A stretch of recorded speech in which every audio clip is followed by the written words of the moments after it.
बूढ़ी माँ को आखिरी उम्र में कैंसर हो गया।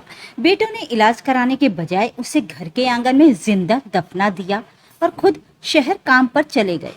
तीनों ने खूब पैसा कमाया, शादियां भी की, मगर एक दिन जब कारोबार पूरी तरह बर्बाद हो गया तो उन्होंने सोचा कि अब माँ की जमीन बेच देते हैं।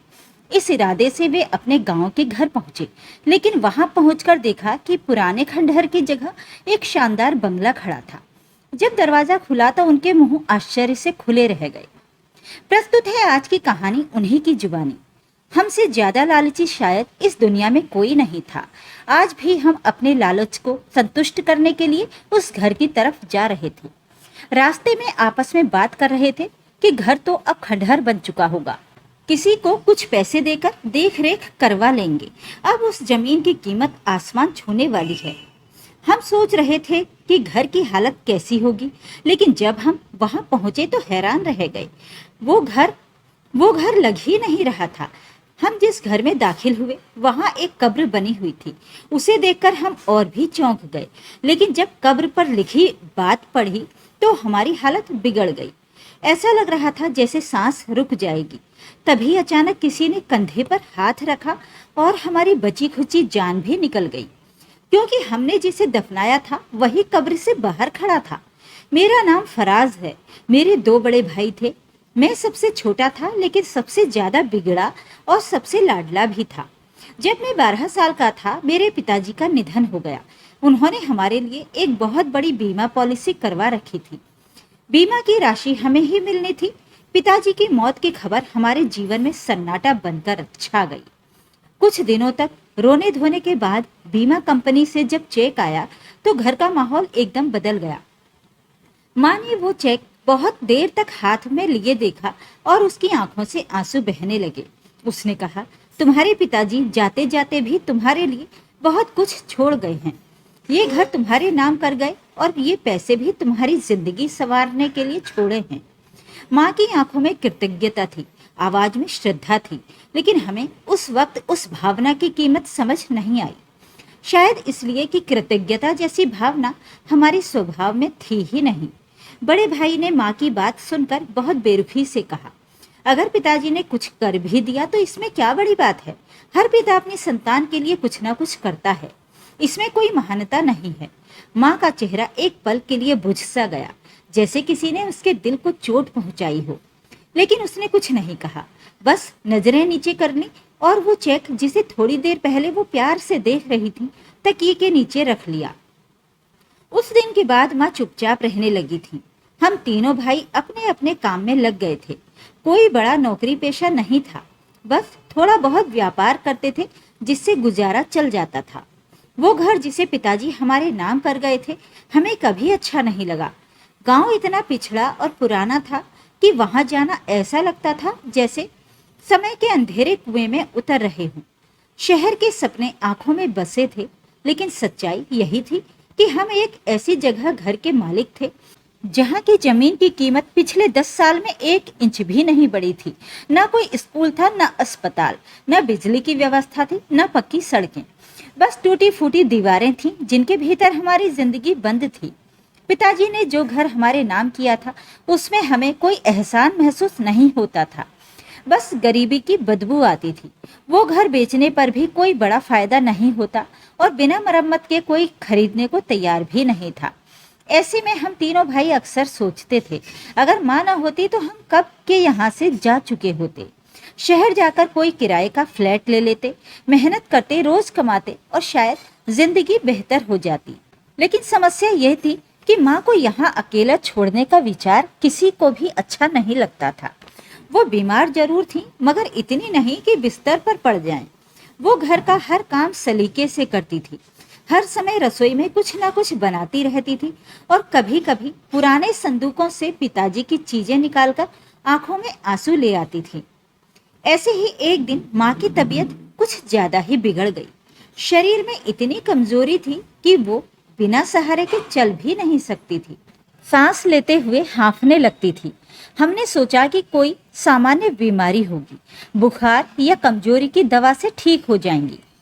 मगर जब 2 दिन बीत गए और हालात बिगड़ते गए तो छोटे भाई ने कहा कि कि माँ की पूरी जांच कराई जाए। उन्हें शहर के अस्पताल ले जाया गया। डॉक्टर ने पूरी जांच के बाद हमें एक अलग कमरे में बुलाया और जो बताया उससे हमारे पैरों तले जमीन खिसक गई। माँ को कैंसर था और वो भी उस अवस्था में जहाँ इलाज महंगा था और समय बहुत कम। डॉक्टरों ने कहा कि अगर इलाज शुरू न किया गया तो माँ शायद 6 महीने भी न जी पाएंगी और अगर पूरा इलाज कराना है तो कम से कम 90 लाख रुपए लगेंगे। हम तीनों भाई एक दूसरे का मुंह देखने लगे, जैसे हमने इतनी बड़ी रकम का कभी सपना भी नहीं देखा हो। हमने सोचा, क्या 90 लाख रुपए एक ऐसी औरत पर खर्च करना सही है जिसने अपनी जिंदगी का बड़ा हिस्सा बिता दिया है? हम में से किसी के पास इतनी रकम नहीं थी। बीमा से जो पैसे मिले थे वो भी लगभग 40 लाख रुपए थे और उसमें से भी कुछ हिस्सा माँ की दवाइयों और शुरुआती जांचों में खर्च हो चुका था। दवा की शुरुआती खुराकों और जांचों पर ही 25,000 रुपए खर्च हो चुके थे। जब हमने इस हालत को देखा तो एक सन्नाटा सा छा गया। अभी तो शुरुआत है, आगे क्या होगा? छोटे भाई ने कहा कि अगर हम तीनों मिलकर कोई बड़ा कदम उठाएं तो शायद कुछ हो सकता है। लेकिन बड़े भाई की सोच कुछ और थी। उसने कहा, सफलता हमेशा बड़ी कुर्बानी मांगती है। अगर हमें कुछ बनना है तो बलिदान देना होगा, पर किस चीज का और किसका बलिदान? ये बात अधूरी ही रह गई। असल में बात ये थी कि बड़े भाई के दिल में पहले से ही शहर बस चुका था।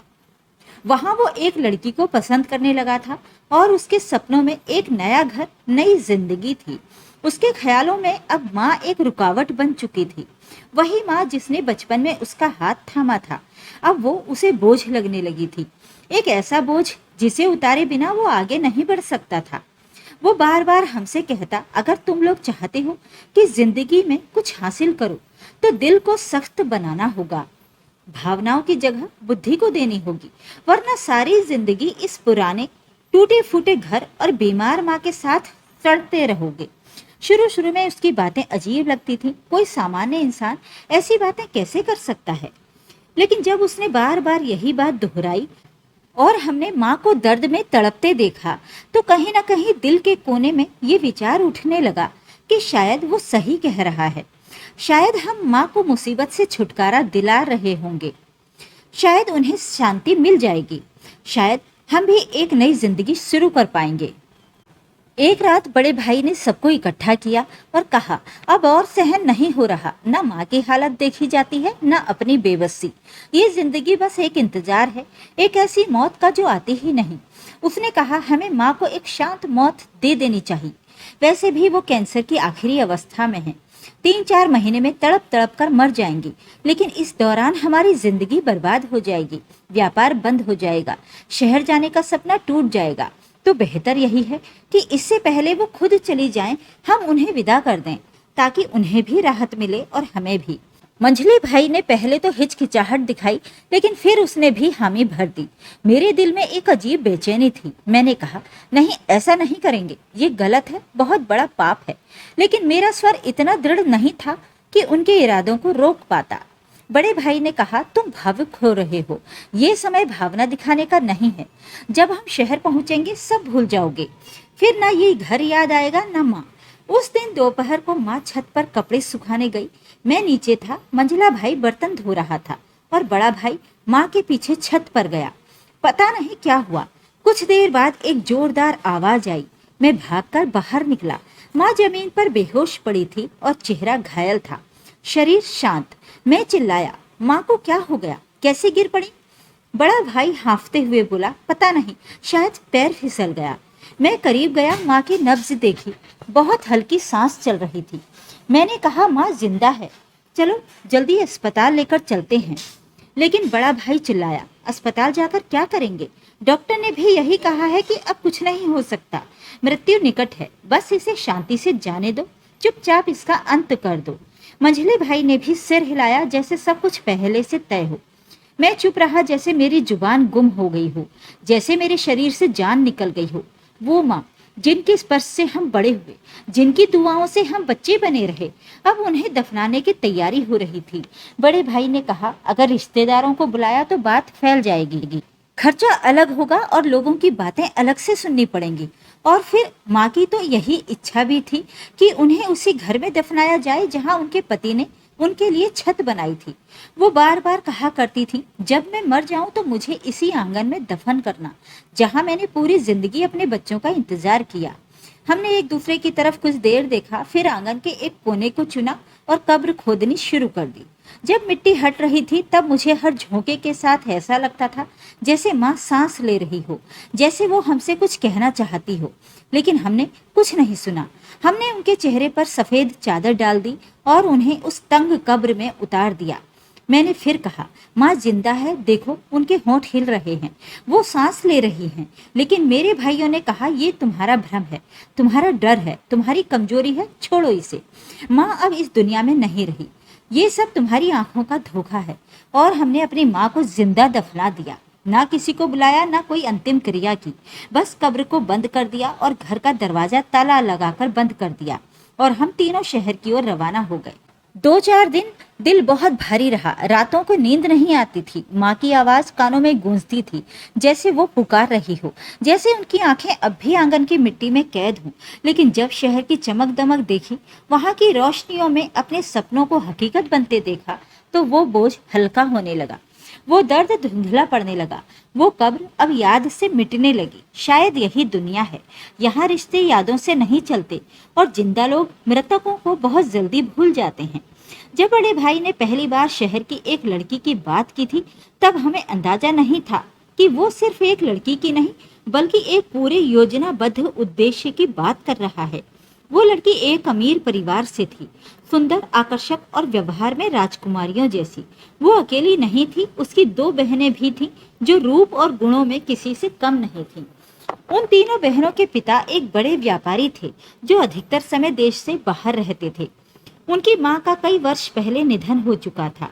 अब वो तीनों बहनें एक बड़े घर में रहती थीं, जहाँ नौकर चाकरों का आना जाना लगा रहता था।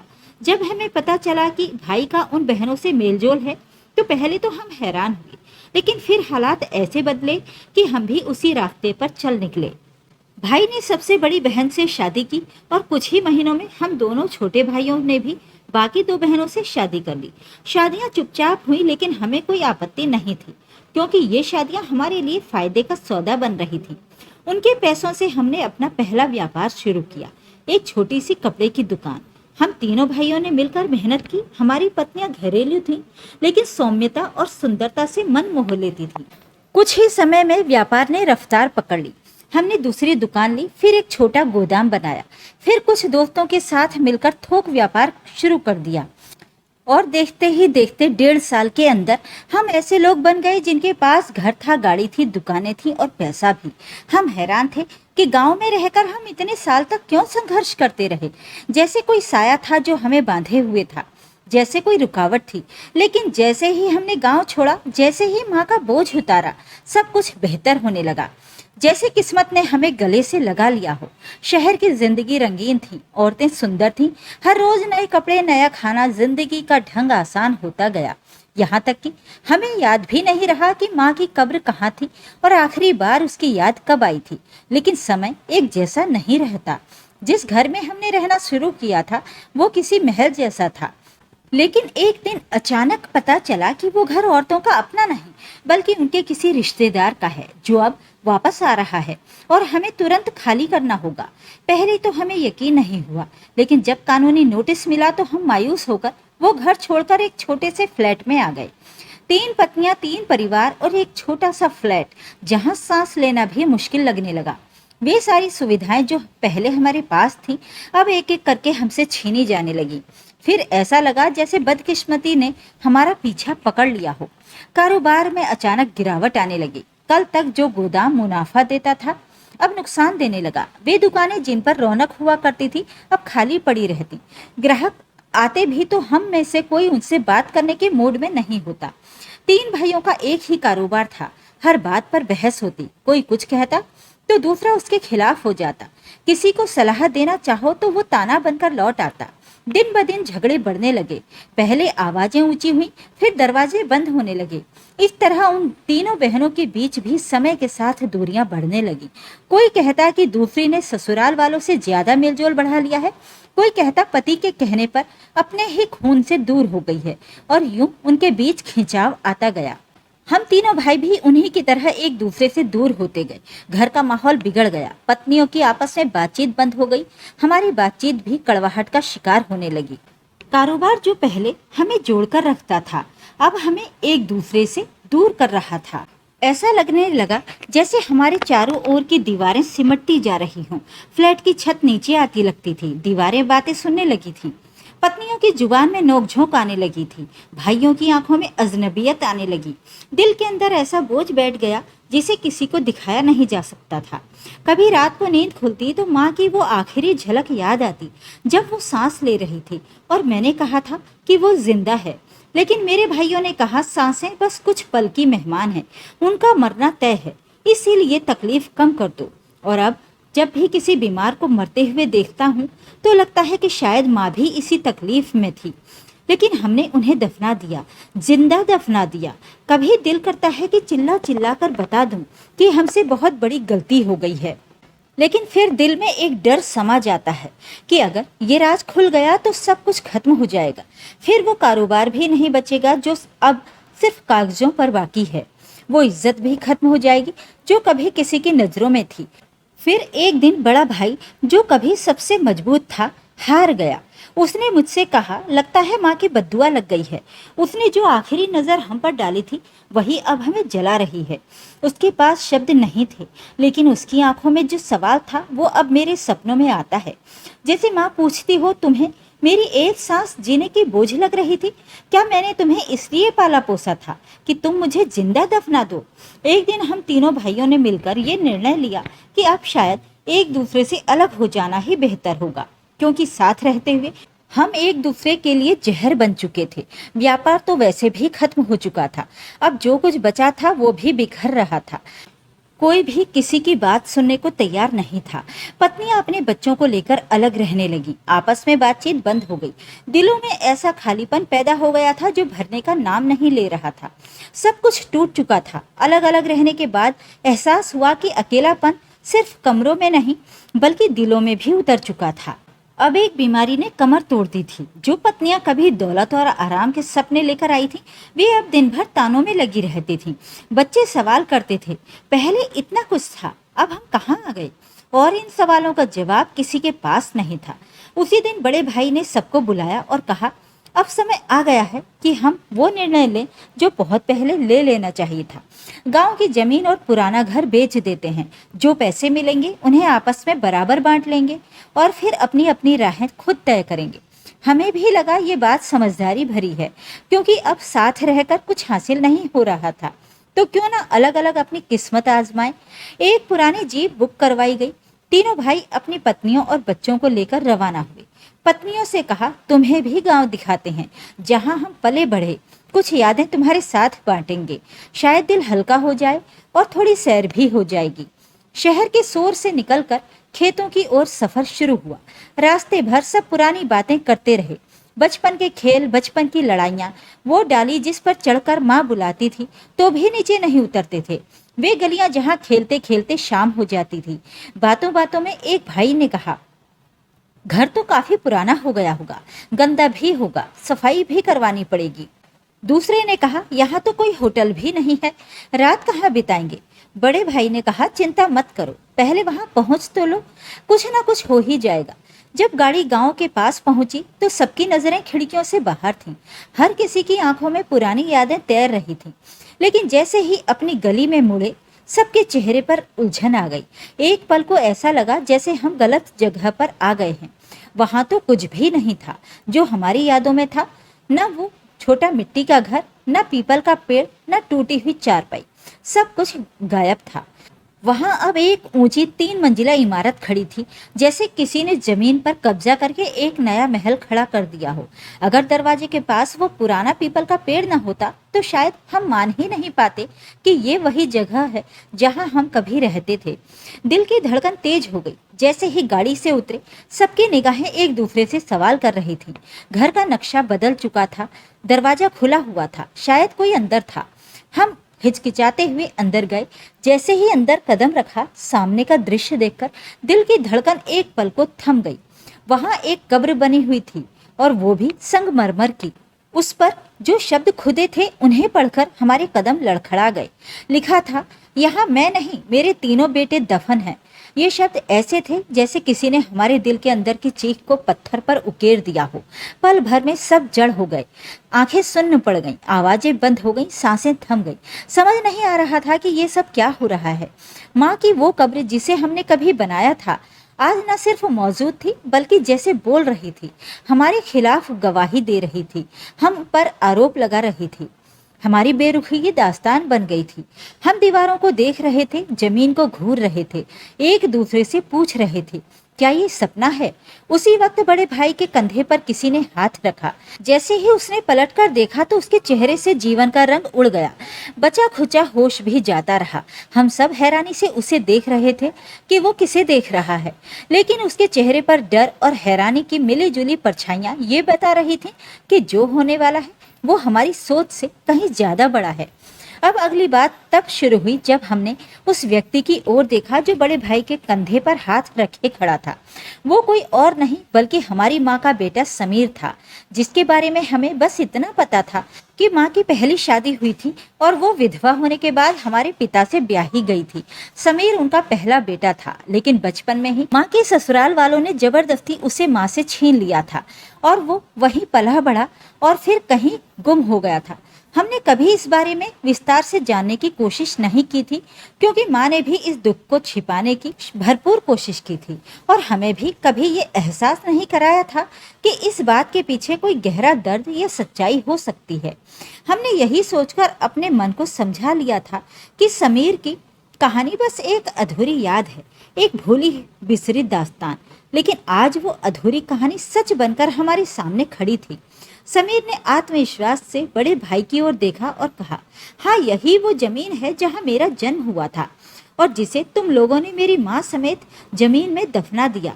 तुम लोगों ने सिर्फ जमीन पर ही कब्जा नहीं किया, बल्कि एक माँ की सांसों को भी कुचल दिया। लेकिन प्रकृति ने तुम्हारी बेरुखी का जवाब मेरे हाथों से देना तय किया था। बड़े भाई ने जैसे ही उसका मजाक उड़ाते हुए कहा, तू है जिसने हमारी जमीन पर कब्जा किया और हमारी माँ की कब्र पर ये झूठी इबारत लिखवा दी।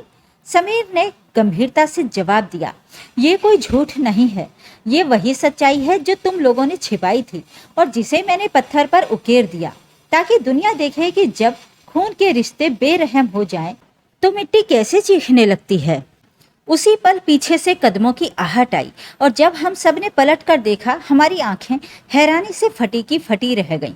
सामने माँ खड़ी थी, वही माँ जिसे हमने कैंसर की मरीज समझकर जिंदा दफन कर दिया था, वही माँ जो हमारे हाथों में तड़पती रही और हमने उसे अस्पताल ले जाने के बजाय दफन कर दिया।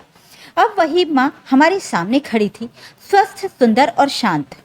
उनके चेहरे पर ना तो कोई नफरत थी, ना ही गुस्सा, बस एक अजीब सी उदासी थी जो हमारे सीने में कांटे की तरह चुभ रही थी। माँ ने नरमी से कहा, तुम लोग मुझे मरा समझकर चले गए थे, लेकिन उस समय समीर वापस आया।